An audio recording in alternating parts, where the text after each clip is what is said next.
Na, iš tikrųjų, reikia pasveikinti mūsų žemdirbius už tai, kad jie tvirti, nuoseklus ir žino būdus, kaip spręsti savo problemas ir atrodo, kad jie bus įspręsti. Ir noriu pasveikinti mūsų gyventojus už tai, kad jiem nereikės badauti, kadangi turi šaunius, tvirtus žemdirbius, kurie turi ne tik tai gražius traktorius, bet ir turi valią ir jie yra tikri piliečiai. Atvažiavo iš kaimo, iš šeimų, paliko savo artimus ir išsprendė klausimą.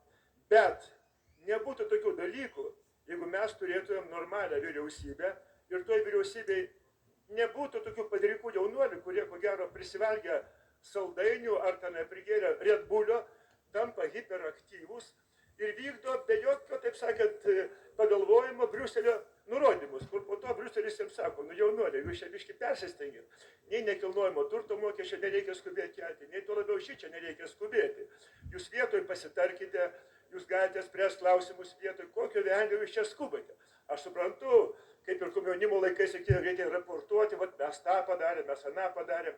Užtenka taip dirbti, mylėjai vyriausybės komandos jaunieji nariai. Nurimkite, įsiklausykite į žmonės ir yra toks darbas, vadinasi, kompleksinis darbas, holistinis, visuminis, reikia visą matyti visumą, dirbti sistemiškai ir visi klausimai būtų išspręsti. Dabargi jūs dirbate padrikai, tai vadinasi redukcionistinis būdas, skaldyk ir valdyk. Suskaldė visus, supykdė, tada jie visi eina po vieną pas ministrą, sprendžia savo klausimus. Gana šitokiai padrikiam tokiam darbui. Imkite dirbti žmoniškai, vyriškai ir tautiškai. Padėkit savo žmonėm, užtenka blaškytis po Briuselį ir nešti čia nuskėdalus. Sėkmės.